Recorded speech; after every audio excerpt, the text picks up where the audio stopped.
નમસ્કાર, હું છું માર્ગી. આપની સાથે હેડલાઇન્સમાં જોઈએ કેટલાક મહત્વના સમાચાર. ભાજપના રાષ્ટ્રીય અધ્યક્ષ જેપી નડ્ડા સામે સમન્સ જારી કરવામાં આવ્યું છે. કર્ણાટક પોલીસે ભાજપના રાષ્ટ્રીય અધ્યક્ષ જેપી નડ્ડા અને ભાજપ આઈટી સેલના વડા અમિત માલવિયાને સમન્સ પાઠવ્યું છે. કર્ણાટક ભાજપ દ્વારા કરવામાં આવેલી સોશિયલ મીડિયા પોસ્ટને કારણે પોલીસે આ નોટિસ આપી છે. કહેવામાં આવી રહ્યું છે કે આ પોસ્ટમાં SC/ST સમુદાયને વોટ ન આપવા માટે ધમકી આપવામાં આવી હતી. તારીખ 9મી મેના રોજ શિક્ષણ વિભાગની જાહેરાત મુજબ ગુજરાત બોર્ડનું ધોરણ 12નું સામાન્ય અને વિજ્ઞાન પ્રવાહનું પરિણામ જાહેર થશે. વિદ્યાર્થીઓ બોર્ડની વેબસાઇટ પર પોતાનું રિઝલ્ટ જોઈ શકશે. રિઝલ્ટ સવારે 9 વાગે બોર્ડની વેબસાઇટ પર ચેક કરી શકાશે. આ માટેની વેબસાઇટનું નામ છે http://www.gseb.org. કપિલ શર્માનો comedy show the great Indian Kapil show બંધ થવાના સમાચાર ખોટા નીકળ્યા છે. અભિનેત્રી અર્ચના પૂરણસિંહે ઇન્સ્ટા પર એક વિડીયો પોસ્ટ કરીને આગામી ઘણા એપિસોડ્સનો ખુલાસો કર્યો છે. તેમણે પોસ્ટ કરેલા વિડીયો પરથી ખબર પડી રહી છે કે આગામી એપિસોડમાં સ્ટાર ટેનિસ ખેલાડી સાનિયા મિર્ઝા, કોરિયોગ્રાફર ફરાહ ખાન અને રેપર બાદશાહ નજરે ચડશે. તેમણે કેપ્શન લખ્યું હતું કે આ હાસ્ય ક્યારેય ઓછું નહીં થાય. લખનૌથી અમદાવાદ આવી રહેલી ટ્રેન નંબર 19402 ભાખરી સ્ટેશન પર હતી ત્યારે આગ લાગવાની ઘટના બની હતી. જનરલ કોચમાં આગ લાગતા અફરાતફરીનો માહોલ સર્જાયો હતો. મુસાફરોમાં પણ ગભરાટ ફેલાયો હતો. ટ્રેનના વ્હીલમાં બ્રેક મારવાને કારણે આગ લાગી હોવાનું પ્રાથમિક તારણ સામે આવ્યું છે. રેલ પ્રશાસને ટ્રેન થંભી જતા તમામ મુસાફરોને સહી સલામત બહાર નીકાળ્યા હતા અને ટ્રેનની મોટી દુર્ઘટના ટળી હતી. લોકસભા ચૂંટણીનો ત્રીજો તબક્કો પૂરો થયો તેના બીજા જ દિવસે કોંગ્રેસે મોટી કાર્યવાહી કરી છે. ઓલ ઇન્ડિયા કોંગ્રેસ સમિતિએ દમણ દીવના 4 નેતાઓને કોંગ્રેસ પાર્ટીમાંથી 6 વર્ષ માટે સસ્પેન્ડ કર્યા છે. પાર્ટીનો વિરોધ કરવા બદલ ખુરશીદ માંજરા, નરસિંહ ચારણિયા, જીવાભાઈ નાથુબારિયા અને જયંતિ ચારણિયાને સસ્પેન્ડ કરાયા છે. ભણવા માટે ઓસ્ટ્રેલિયા જવા માંગતા વિદ્યાર્થીઓની મુશ્કેલીમાં વધારો થયો છે. વિદેશી વિદ્યાર્થીઓના વધતા ધસારાને કાબૂમાં લેવા માટે ઓસ્ટ્રેલિયાએ વિઝા માટે જરૂરી બેલેન્સની લિમિટમાં વધારો કર્યો છે. હવેથી સ્ટુડન્ટ વિઝા માટે ઓછામાં ઓછું 29,710 ઓસ્ટ્રેલિયન ડોલર એટલે કે અંદાજે 16 લાખ રૂપિયાનું ફંડ દર્શાવવાનું રહેશે. નવો નિયમ શુક્રવારથી લાગુ થશે. આ પહેલા ગત ઓક્ટોબરમાં પણ આ રકમમાં વધારો કરાયો હતો.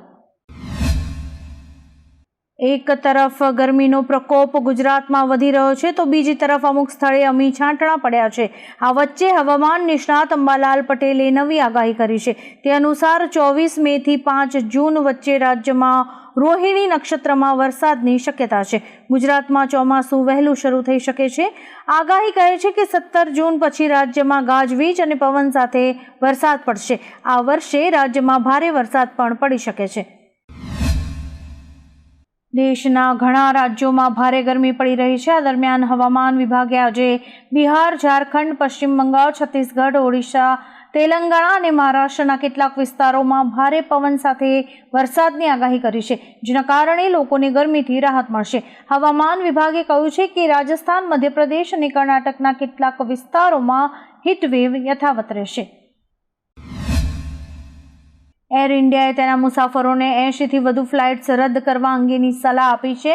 એરલાઇને કહ્યું છે કે તમામ મુસાફરોએ બુધવારે એરપોર્ટ પર પહોંચતા પહેલા તેમની ફ્લાઇટ અપડેટ મેળવી લેવી જોઈએ. કેબિન ક્રૂની અછતને કારણે ઘણી ફ્લાઇટ્સ રદ થઈ શકે છે. કંપનીએ ખાતરી આપી છે કે જો ફ્લાઇટ રદ થશે તો મુસાફરોને સંપૂર્ણ રિફંડ મળશે. વડોદરામાં પેટ્રોલ ભરેલ રેલવે વેગનમાં આગ લાગવાની એક ઘટના બની હતી. આગને પગલે ભયનું વાતાવરણ ઊભું થયું હતું. રેલવે હાઈ ટેન્શન વીજ પાવર બંધ કરી દેવાયો હતો. આગને કાબૂમાં લેવા માટે ફાયર ફાઇટર વિભાગ ઘટના સ્થળે પહોંચી ગયું હતું અને કામગીરી હાથ ધરી હતી. આગ પર કાબૂ મેળવ્યા બાદ વેગનને રવાના કરી દેવાયું હતું. જોકે અહીંથી એક અજાણ્યા ઈસમનો મૃતદેહ મળ્યો હતો, જેને હોસ્પિટલ ખસેડાયો છે. દિલ્હીમાં નવી એક્સાઇઝ પોલિસી મામલે જેલમાં બંધ આપના નાયબ મુખ્યમંત્રી મનીષ સિસોદિયાની જમાનત અરજી પર આજે હાઈકોર્ટમાં સુનાવણી હતી, જેમાં તેમને હજુ રાહત નથી મળી. હાઈકોર્ટે ઈડી અને સીબીઆઈને જવાબ દાખલ કરવા માટે વધુ 4 દિવસનો સમય આપ્યો છે. હવે આ મામલે 13 મેના દિવસે સુનાવણી થશે. ઈડી અને સીબીઆઈએ અઠવાડિયાનો સમય માંગ્યો હતો, પરંતુ કોર્ટે 4 દિવસ જ ફાળવ્યા છે. ઉત્તર પ્રદેશમાં ચૂંટણી પ્રચાર દરમિયાન મુખ્યમંત્રી યોગી આદિત્યનાથ પાકિસ્તાનનું સમર્થન કરનારા લોકો પર ગુસ્સે થયા હતા. તેમણે સભામાં કહ્યું હતું કે પાકિસ્તાનના સમર્થનમાં નારા લગાવનારા લોકોને કહો કે ભિખારી પાકિસ્તાનના નારા લગાવવા હોય તો ત્યાં જ રહો, ભારત ઉપર બોજ ન બનો. આવા લોકો સાથે મહારાજા સોહેલ દેવે સૈયદ સલાર મસૂદ ગાઝી સાથે જેવો વ્યવહાર કર્યો હતો તેવો જ વ્યવહાર કરવામાં આવશે. બ્રિટિશ ફાર્માસ્યુટિકલ કંપની એસ્ટ્રાઝેનેકાએ પોતાની રસીને દુનિયાભરમાંથી પાછી ખેંચવાનો નિર્ણય કર્યો છે. થોડા સમય પહેલા કંપનીએ સ્વીકાર્યું હતું કે તેમની રસીના કારણે લોહી ગંઠાઈ જવા જેવી ગંભીર આડઅસર થાય છે. ભારતમાં આ રસી કોવિશિલ્ડ તરીકે બની, જ્યારે કે યુરોપ અને ઓસ્ટ્રેલિયામાં વેક્સજાવરિયા તરીકે આવી હતી. કંપનીએ કહ્યું કે હવે માર્કેટમાં ઘણી અદ્યતન રસી ઉપલબ્ધ છે, એટલે તેમણે આ રસીને પાછી ખેંચવાનો નિર્ણય કર્યો છે. હિન્દુ નેતાની હત્યા માટે સોપારી આપવાના કેસમાં સુરતથી ધરપકડ કરાયેલા મૌલવીની તપાસમાં ચોંકાવનારા ખુલાસા થયા છે. એનઆઈએ IBATS દ્વારા થયેલી પૂછપરછમાં મૌલવીનું પાકિસ્તાન કનેક્શન સામે આવ્યું છે. મૌલવી પાકિસ્તાનના ડોગર સાથે સતત સંપર્કમાં હતો. આ ઉપરાંત નેપાળની શહેનાઝ નામની વ્યક્તિ સાથે પણ સંપર્કમાં હતો. તેના ફોનમાંથી અનેક હિન્દુત્વવાદી નેતાઓના ફોટા પણ મળી આવ્યા છે.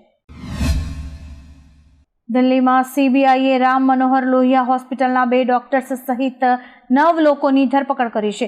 આરોપ છે કે આ લોકો રેકેટ બનાવીને દર્દીઓ પાસેથી લાંચ લેતા હતા. લાંચ ઉપરાંત દર્દીઓને દાખલ કરવા માટે ખાસ બ્રાન્ડના સ્ટેન્ટ અને તબીબી સાધનો મેળવવા માટે પણ દબાણ કરવામાં આવતું હતું.